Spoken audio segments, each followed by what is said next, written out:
Bismillahirrahmanirrahim. Assalamualaikum warahmatullahi wabarakatuh.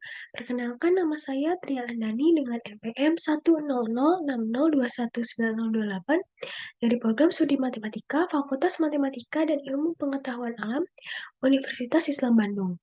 Pada kesempatan kali ini, saya akan mempresentasikan hasil penelitian saya yang berjudul Perbandingan metode ETH Roma dan Projected Unit Credit dalam perhitungan pendanaan program pensiun. Berdasarkan Undang-Undang Nomor 11 Tahun 1992 yang mengatur dana pensiun Indonesia tentang dana pensiun dapat memberikan jaminan hidup dan mengupayakan manfaat pensiun bagi pegawainya.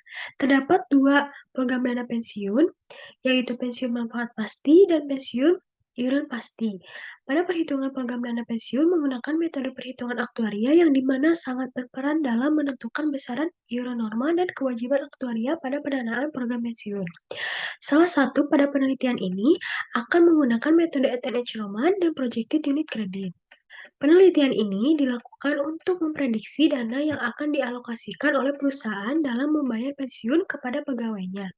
Dan rumusan masalahnya yaitu menganalisis hasil perhitungan dari besaran iuran normal, kewajiban aktuaria, dan membandingkan nilai akhir iuran normal dengan menggunakan metode ETH Roma dan Projected Unit Credit.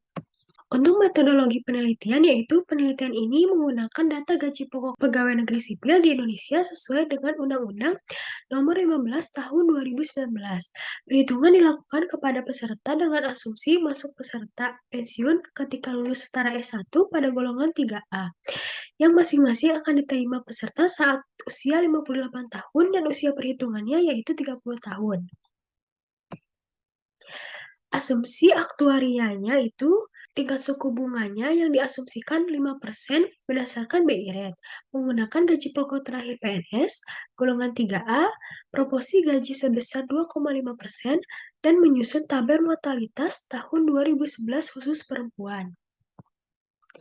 Perhitungan yang pertama adalah besar manfaat pensiun, yaitu digunakan dalam program pensiun manfaat pasti untuk menentukan besar manfaat pensiun pada usia R atau usia pensiun, yang dimana menggunakan gaji terakhir dalam 1 tahun sebesar 49.284.000. Selanjutnya, nilai sekarang manfaat pensiun adalah nilai manfaat yang diproyeksikan akan diterima oleh peserta program pensiun saat memasuki usia pensiun sebagai bentuk manfaat pensiun. Pada perhitungan ini, perhitungannya ada dua, yaitu pada saat usia masuk peserta pensiun dan usia perhitungan. Selanjutnya, ada iuran normal, adalah iuran yang diperlukan dalam 1 tahun untuk mendanai sebagian dari nilai sekarang manfaat pensiun. Dibayarkan pada tiap tahun selama peserta aktif bekerja. Perhitungannya menggunakan kedua metode, yaitu ETH Roma dan Projected Unit Credit. Lalu menghitung kewajiban aktuaria, yaitu kewajiban dana pensiun yang dihitung berdasarkan bahwa dana pensiun akan terus berlangsung sampai terpenuhinya seluruh kewajiban kepada peserta dan pihak yang berhak. Perhitungannya menggunakan kedua metode, yaitu ETH Roma dan Projected Unit Credit. Terakhir, ada nilai akhir iuran normal, adalah akumulasi iuran normal dari usia masuk peserta pensiun hingga usia pensiun, menggunakan kedua metode juga, yaitu ETH Roma dan Projected Unit Credit. Hasil analisa perhitungan dana pensiun iuran normal menggunakan metode ETH Roma terlihat tampak lebih besar hasil perhitungannya dibandingkan dengan metode Projected Unit Credit.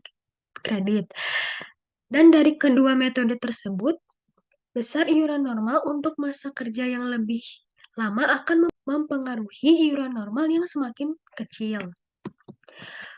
Untuk analisa perhitungan dana pensiun kewajiban aktuaria dengan menggunakan kedua metode akan terus meningkat seiring lamanya masa kerja.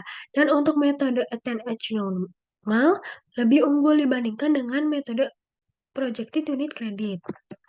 Dari analisa akhir iuran normal yang dimana akumulasi dari iuran normal terlihat bahwa menggunakan metode ETH Roma lebih besar dibandingkan dengan Projected Unit Credit. Kesimpulannya adalah, berdasarkan hasil dari perhitungan kedua metode, besar iuran normal lebih besar metode ETH normal, karena perhitungannya dilakukan berdasarkan nilai sekarang manfaat pensiun saat usia masuk peserta pensiun. Semakin cepat peserta masuk program pensiun, maka akan semakin kecil juga iuran normal yang dibayarkan oleh peserta. Sedangkan besar kewajiban aktuarial lebih besar juga metode TNH normal dibandingkan dengan metode projected unit credit. Karena untuk perhitungan pada metode TNH normal, yaitu berdasarkan hasil dari iuran normal. Hasil besar kewajiban aktuarial untuk kedua metode akan terus meningkat sesuai dengan lama masa kerjanya. Nilai akhir iuran normal dari akumulasi iuran normal setiap peserta untuk metode TNH normal lebih besar dibandingkan dengan metode projected unit credit. Terima kasih atas perhatiannya. Wassalamualaikum warahmatullahi wabarakatuh.